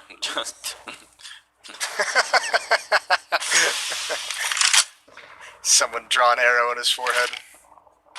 Masuta. Oh. Yeah, he's in trouble. He does spot out one, but there are way more around the corner. Missed opportunity, and he will instantly get traded, leaving Shox alone at the bomb site. This is such a good opportunity here for NIP, although Apex did get one. Shox with the follow-up and a big double. Oh! He comes fighting out of the bomb site with a triple, and he turns around for the quad. What a defense! You don't beat Shox when he's playing like this. 28 kills. I actually think that's an incredibly heroic effort. That's got to be the back-breaking moment. That's so hard to deal with. Yeah, what are you supposed to do? Yeah, you just destroyed... Yeah, look at... Okay. That's... We'll give it to him. Judges come in, they'll allow it. It's legal regulation size flight. Yeah, it's legal, it's All just not up. ethical. Which, you know... Man, that play from Shox coming out of the B bomb site as well, all alone. You've killed his support structure. In fact, I think that one of his teammates got a spray down through the smoke again, but he does all the hard work. This is very nice from RPK. And tapping away.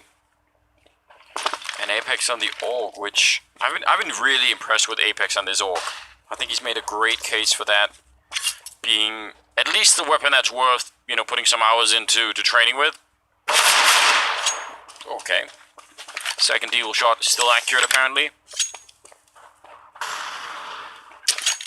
Man, people know how to use the deagles these days. I'm glad I'm not playing in this area anymore, because this would just be frustrating. All 3 players gonna go protect the bomb. Apex was the only one spotted. Knock, the last remaining alive for NIP. Oh my sweet Jesus, he's done it again. Now he's got the opening. Although, I mean, listen, you're asking for 2 of those same shots to follow that one up. He's got the tag. Oh no! Oh dear, that got close. And Masuta hesitates. I don't think he'll be able to save the AWP, but they've got money for it. That's way too close for comfort. I can't believe he got that kill at the car. I can't believe he even registered that someone was there. Oh man, that is like excitement on. Sharks is laughing. Why wouldn't he be? 12 to 11. I don't know how you stop Sharks when he's feeling like this. Cywu gonna miss a chance, but pretty safe for him. He's gonna fall back around the corner and they can't chase him through the flashbangs either. Apex and Plopsky could be having a really weird fight here. Apex looking, but he could be just, yes, instantly taken down. Plopsky waiting the whole time. He's low on health and the grenade will trade him out. Heads up play. The toughest part about this is if you go to the B bomb site, you've got Shocks to deal with. If you go to the A bomb site, you've got Cywu. And he's going to be called upon right here. He's got the angle, but Hampus is going to be right below it. Oh dear, there's the nades, there's the indication, and he's stuck inside the bomb site, but that might not be an issue for Cywu. Looking around the smoke, but they've jumped over the top. RPK over at the corner boxes, big kill from Shocks to bail them out of a tough spot. And Cywu is now going to get aggressive. He spent enough time waiting and he's done with it. On top of the boxes themselves, he's found one. There is Knock, who's made it into Goose. He's got the first kill and the second, but can't transfer over. It's just Twist.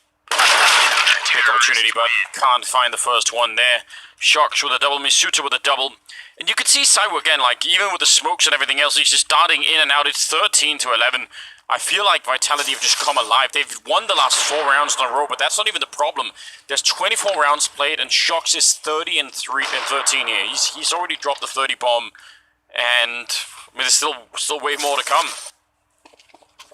And I think between him and Cywu a couple rounds, they've kind of tempered these NIP players. It's back to what we were seeing on Mirage, where there's a little bit of second guessing if they want to swing for that fight. The trade, the second player is coming a little bit late, or like that round, they have all the smokes up, all the flashes, they've crossed, but nobody really wants to be attacking the bomb site. It's just one player trying to find a cheesy kill over the smoke. There's no real aggression or power into the hit.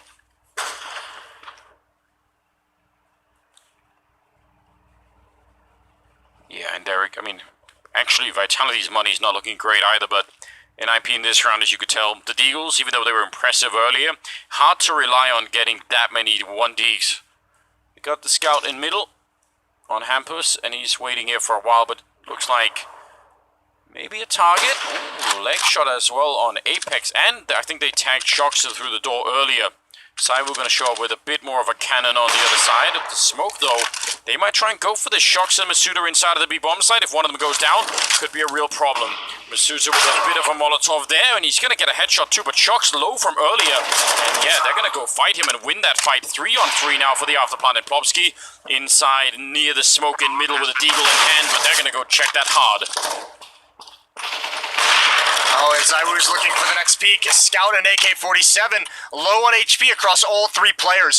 Can they close the gap to make this retake doable? Cywu's got to cover them for at least window.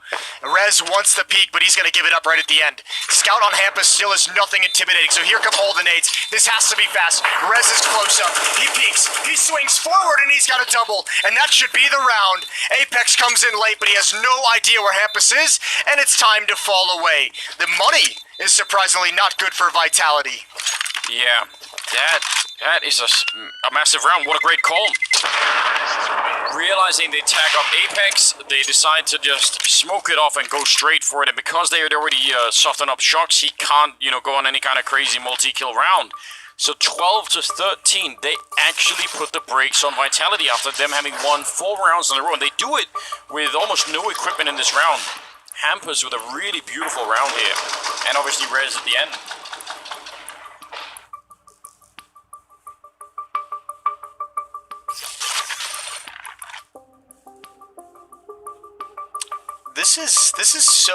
What a weird game this is. It feels like Vitality has been dominating, but the scoreline is close, and NIP actually have an amazing chance here to grab every single advantage in the final 4 rounds of this map. If NIP can win here, they take everything away from Vitality in terms of weaponry, in terms of economy, and then it's going to have to be 1 or 2 save rounds for Vitality in the final 4 rounds of the map.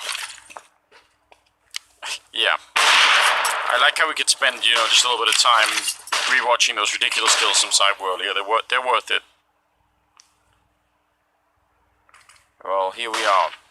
AWP, M4, Deagle, and a couple of MP9s on Vitality. It's so close, but Saiwu goes down to Twist. Big fight to win. Apex real close here with the MP9. He's going to get the first one, and there's the second one there. He wants to take it, and he'll get both. That is an even better reply here. 2-for-1 trade. Oh, no. Well, they've got to go long now, and they've got to hit it quick. Everyone is going to be here from Vitality. 3 players, just one smoke is up. They can't cross quite yet. There's the second one. Now they start swinging over, but the weapons are in the hands of Vitality. A wild spray. Masuta's got one and a second after the dink. He cleans up all 3. And you want to talk about a back-breaking moment earlier from Shox. Masuta just delivered another one. Yeah, how do you recover mentally from that? That was your moment. Probably not even just to take to equalize, but probably to take the lead in the game. Probably would have been 14-13 in favor of NIP very soon if they could have won this round. Frustration is definitely growing.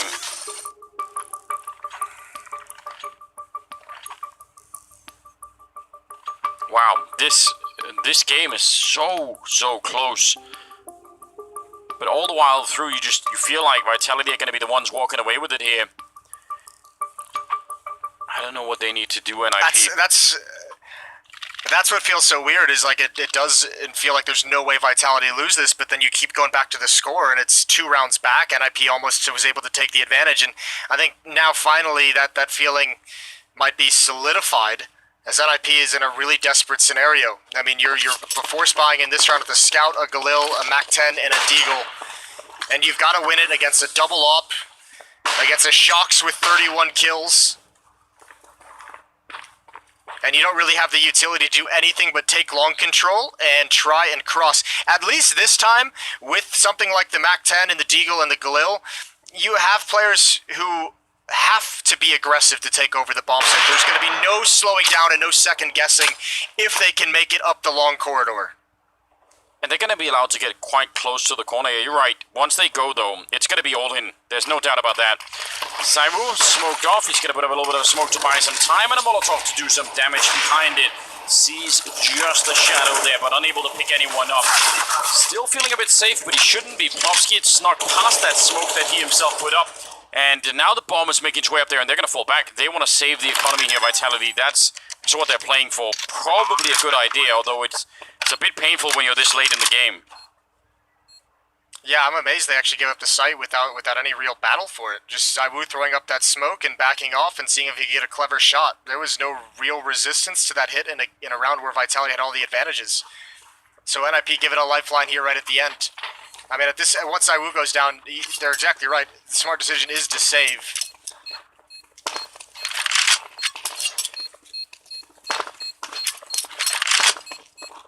Yeah, because, I mean, again, the one thing that could really break that back, obviously, is if that economy resets when you're this close to the end of the match, or the end of the round, or the end of the map, it's at that point, right?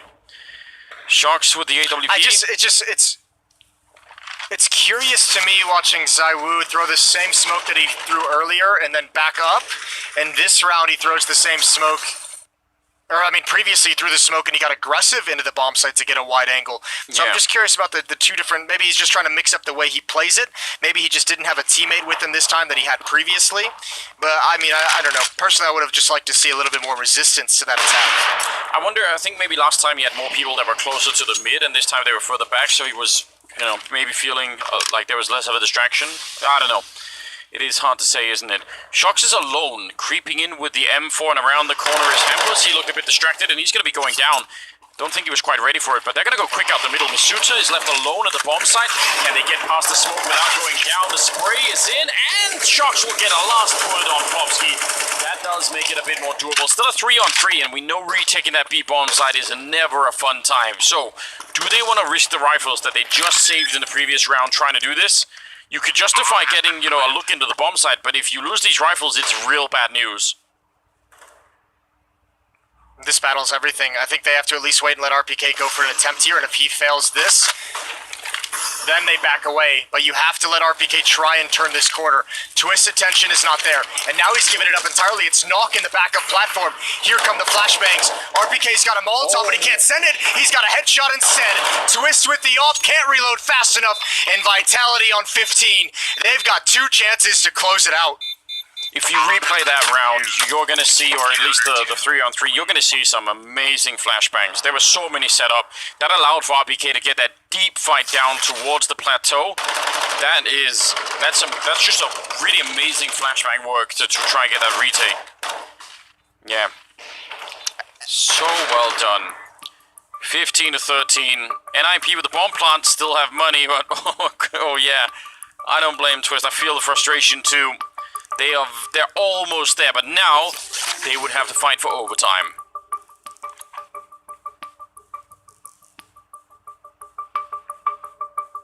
But again, they have enough money to at least get some power in this. 2 AK-47s and AWP.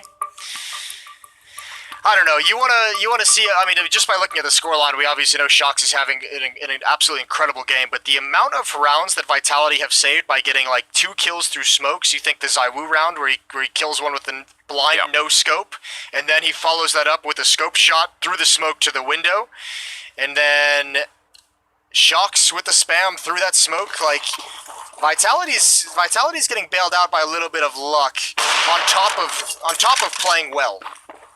Yeah, and I mean, sometimes that's the difference, right? Campus trying to sneak his way in. Masuto's there, and that's a massive spray. He's going to get the last kill as well from beyond the grave with the Molotov. And that was NIP putting everything on a somewhat disjointed B rush. Now just Nork and Rez left. 2 versus 4 to try and hold on to the dream. And it starts well with a headshot. Nearly one for the smoke as well. But RPK showing up, and Rez, the only one left. He's fighting his way out, and he goes down to Zywoo 16-13. As Vitality take down NIP and knocked them out of the tournament on 2 maps. That last one took everything they had. Shox with an absolutely godlike performance here at the end as well. That was exciting. What a great game. Can't wait for the analysts to break it down. That's coming up right after the break.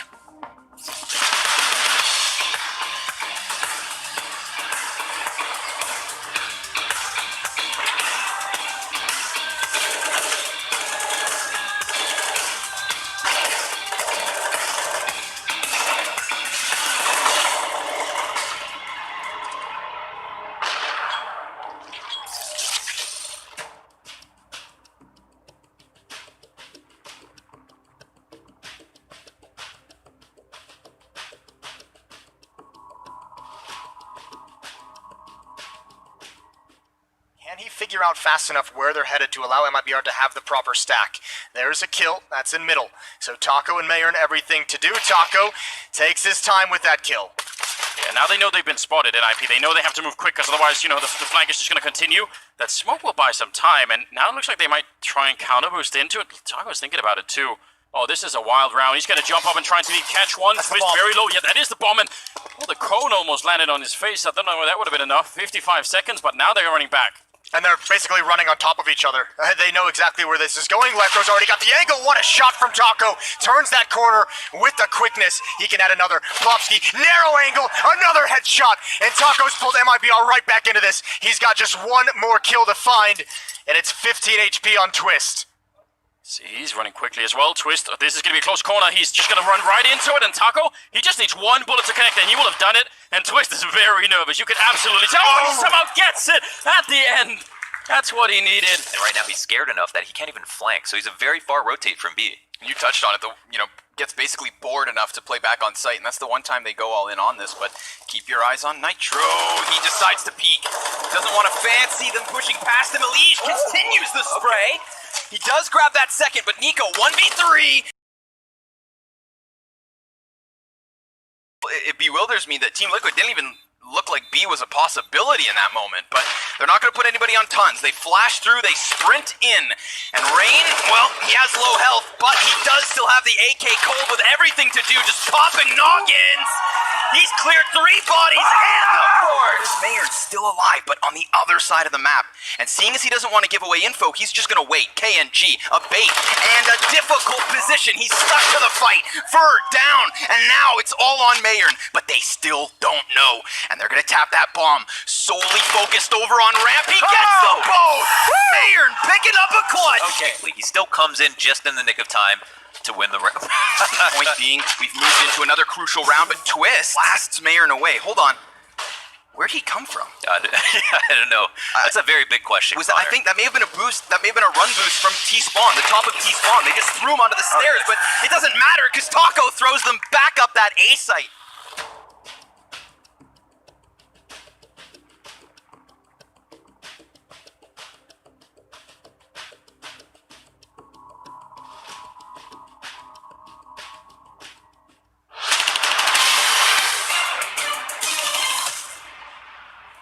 Shoxy, a 2-0 versus NIP, and you continue to survive here in the lower bracket. You had an incredible performance yourself there on Dust 2, but those opening 6 rounds where Nip looked so strong, could you definitely see that they had a good game plan and a good read on you guys to kick things off with?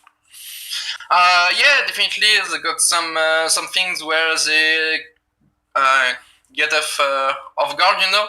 But I'm happy because the difference between today and yesterday, for example, against FaZe, is like against FaZe yesterday, for example, we were winning 3-0 and we just end the half 11-4. We lost like 11 run in a row, you know, and we didn't really adapt. We were not adapting to actually what they were doing. And with our talk we had this morning, I'm happy that even if we have a bad start, that can happen, we managed this time to really play the game and react to what they were doing to having a correct T-side at the end. Now, real quick for me, Shox, you're going to face Na'Vi tomorrow. How do you feel about that one? Because that's another heavy firepower team, similar to a FaZe style.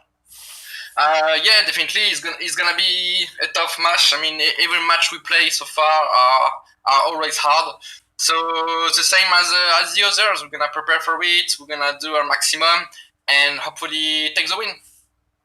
Now, Hampus, I'm going to come to this Dust 2 pick of yours. Clearly, you had a good idea and a good read on what they were doing in the first part of the game.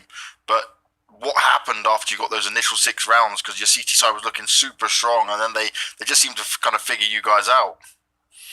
Yeah, I think like we like when we were up 6-0, like we started to overthink it a bit, I think. And then they were started to think like what we were doing, and they were starting countering us, and it was a lot of mind games, I would say. And as City, I think we would have won. Like, we should have won like three or 4 rounds more as well. So it was rough. But overall, like they picked the Dust 2 actually, but we let them pick Dust 2, and we had really good, like we really knew what was going on, but we failed to win the game. Yeah, and that's it, right? Because they were talking about it, and they were thinking, oh, okay, maybe we wouldn't let that go through. Maybe you guys would close it out. But for you guys here, right, you continue to make strides forward. You continue to have good performances. But to go to the next level, I guess for you guys now, it's using this player break and then getting a bit more time with you under your belts. So what's the next steps?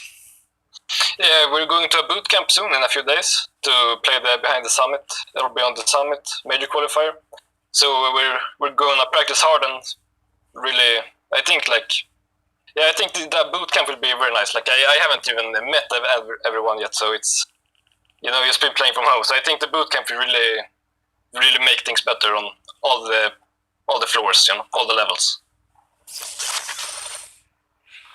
Yeah, NIP have got a nice facility out here in Stockholm as well, so that'll be good to get them together and working together after this loss. Vitality, and well, I mean, all right, so Dust 2 already. Big plays. We were going into it already talking about the trap that NIP were attempting to set. And first half, it started looking pretty good for NIP. They're getting rounds on CT. They're throwing, you know, the stick in the wheels there for Vitality. But then in that second half, a couple of big rounds for Vitality, and it just felt like the wind came out of NIP sails, and they were never really able to blow hard enough to get the boat going again. So, guys, I gotta ask, what happened here on this second map? Well, if I can just pick up the ball when it comes to setting up a trap and going on to Dust 2, I think one of the problems that we often see in that scenario is that your A plan might be absolutely perfect, and as we have seen at the beginning, when the rounds just flow into each other, you feel like, oh my god, Vitality, they just fell right into it. But the problem is, when NIP actually fail to win some of these rounds, you can see that they lack the basic, understanding of the map. And I'm talking to a high level, obviously, they understand Dust 2, but I'm talking about being able to go up against Vitality. So they felt a little bit flat, and the most, I want to say, eloquent scenario was the T side, right? Once they won these 3 rounds in a row, after that it was pretty much the Vitality show. I guess we'll take a couple of minutes to talk about the Shock's renaissance as well. 30 plus kills, that feels good to see. Yeah, look, the Shock situation is one you can't deny right there. When they're running out mid to B and he's spraying down 3 of them and they're not even getting a chance to react. And look, the highlights right here for the pistol round is something to... that was so gross. What can you do, right? Like, Shox has had a fantastic game right here. Zywu hitting these kind of shots as well. This is the thing, right? Some of these shots that were coming through, we can't sit here and go, yeah, that was he meant to do that. You know, it's a pod shot, right? So when everything's panning out for Vitality, it looks fantastic. I like the pace at which they handled this game yet again, really going into this blind, right? You don't know what NIP is going to come on here with. But Shox, he knew what he was going to come on here with. And look, there's the stats for you. I don't think I need to say much more. I'm just savoring it for a little while here. Hold on. 109 ADR. Yeah. 33 frags. Dust 2. Vitality. Getting the job done on Dust 2. Again, a map that's been plaguing them recently. Yeah. This is solid. This is a win that Vitality can savor. At least for the next 24 hours, because obviously they're going to be playing again tomorrow. And, tournament life's still on the line. And now we get to see Zywu versus Simple. And that's pretty good, gentlemen. Yeah, if I can just touch on the Shock situation and just go one step above just the fragging department. In terms of structure and how the team works, the flow between Apex and Shocks is so much better when Shocks is having a good game. Like, I think they balance each other out because they play on different sides of the map, and then there's actually initiatives and ideas coming from all around the map, and they have a much more global perspective on what's happening. And when Shock is having a bad game, then suddenly this connection kind of fails. So right here, you have an avenue of development for Vitality, just to make sure that disregarding the individual performance he's having, they always share, they always bounce off of each other, they always find solutions, because that was definitely the case on Dust 2, but sometimes it isn't. Yeah, no, it is definitely. I'm just so happy that we actually get to have you back there listening, because I remember in London it was excellent to be able to listen to the teams, and that's always a huge window in terms of understanding how the teams function and what's making them tick and not. But Maniac, I think you're doing a fantastic job of not giving too much away. Obviously, we don't want to be annoying the teams, but giving us a little bit of insight into how things are working for them. That's fantastic, and it does make sense. Shoxy, Apex, you would think. The one question that I would have is Shoxy stepping in to take over in the calling a lot, because that's something he tends to do if things go south? Or is it really just Apex calling the show these days? I think Shox will give a lot of ideas, but then Apex will always have the final call. Like, Shox will never overrule Apex in any situation. But it seems to me that whenever he has an idea, he just puts it forth, and then it's Apex making the decision. And as far as I can tell, there is no bad blood if the idea isn't followed upon, which I think is key. You can have someone else come in with ideas, but he needs to be okay when you don't listen to him. I think they have that understanding, and it's working well in that regard. Well, what else is working well in this regard, gentlemen? Yeah, Chad. What else is working well? Here we go. He's gonna bring out the predictions. He's gonna take a look at the predictions. I'm a little bit sad right now, because going into Dust 2, I thought it was over. I actually thought it was over. I was like, the NIP aren't gonna win this because of what happened on that first map, Mirage. And I'm disappointed, because I thought NIP were taking good steps. I thought that we were seeing positive steps. Now I know it's not the end of the world for them, but it might be the end of the world for everybody else in this race. That's a 2-point lead. That's gonna be really hard for us to catch up to. Now I feel like we're screwed. Double digits. Well, guys, it's I'll help you out next time. If you want some advice, I'm always available on WhatsApp. On chat. Let's actually go ahead and you can be an analyst. Yeah, there you go. Switch over. Just switch over. Hey, you handled it earlier this tournament. You did a great job, man. You really saved my bacon there. So, all right, well, let's take a look at the prize pool. All right, obviously it's not just the points on the prediction game, although those are valuable, very valuable. This is what the players are fighting for right here: the trophy and first place, 335,000 USD. $500,000 total in the prize purse. But if you win this sucker, you are taking home the lion's share, a massive amount of money. And so there's a lot on the line. But we're not done yet here at Blast. That is the thing. We're not done yet. There's still North America. We've still got an upper bracket final coming up for North America. Evil Geniuses versus MIBR. So that to look forward to here tonight. MIBR versus Evil Geniuses. You can see them there in the upper bracket. And Furia just raring to go. They're sharpening their claws right now in that lower bracket, just waiting to take a bite out of MIBR. I guess they are. And if anything points towards an Evil Geniuses playing like they did versus Liquid, then we will get that rematch. But let's not jump the gun. There's a full BO3 to come, and it might have some surprises. I just want the rematch. Let's just have the rematch. Let's just get through tonight. Let's have EG win so I don't go through and have a 0-3 prediction day. That's all I'm looking to save right now. I think I recollect somebody just saying, I'll just get 2 right per day, and then by the end of it, I'll be the winner. Okay, we're gonna take a quick. We're gonna take a quick break. Oh man, we're gonna take a quick break and take a look at something called shot style. Ladies and gents, it's that time of day. Another episode of the CS Money Shot Style, and this time we go to the Great White North to find nobody other than Nasty Nafly. Keith Markovich, you've joined me here, and you've brought a hell of a skin collection. Let's look at these ones, all right? I want to very, very quickly just take a quick glance at 6 of your weapon skins, and I want to talk about the amount of stickers, and not just any stickers, but the Katowice Hollow stickers you've got on your M4A4 Howl and your AK Vulcan, bro. Talk to me about those guns. Are they your favorite? How long have you had them? I recently got the weapon skins, and yeah, so far they're really sick. Obviously, the old stickers are really the most beautiful stickers, I guess you could say, in the game, and also the most expensive. So, but yeah, no, they're really dope. I like those old style skins, and they're stickers, and they also have some with the Titan on them, and I was a huge Titan fanboy back in the day, so. Yeah, nicest stickers, nicest skins. You've got that Contraband Howl. The Vulcan is completely covered in those Hollow Titans, and of course the Dragon Lore on the op, man. It's just decked out head to toe. But again, I want to shift this conversation into what I think is the masterpiece of Nafly's inventory, and that is your 3 glove skins and knife skins. Bro, you got a collection and a half going on down there. Is this T and CT sided? Oh yeah, no, so I'd mainly be using the Pandoras for CT side, and I'd have the skeleton knife that's case hardened blue for CT as well, so it's kind of just the color code with purple and blue, and then on T side kind of the cool pink and red going on, so. Yeah, I dig that, yeah. So you've got 2 versions of the sports gloves, actually. You've got your Pandora's box, and then you've got the Vice, right? I'm playing good, helps me play good, I'm feeling it, looking nice. Yeah, no, you've got a crazy butterfly knife. You've got the Butterfly Ruby Doppler Stat Track Factory New. Is there a better butterfly knife out there?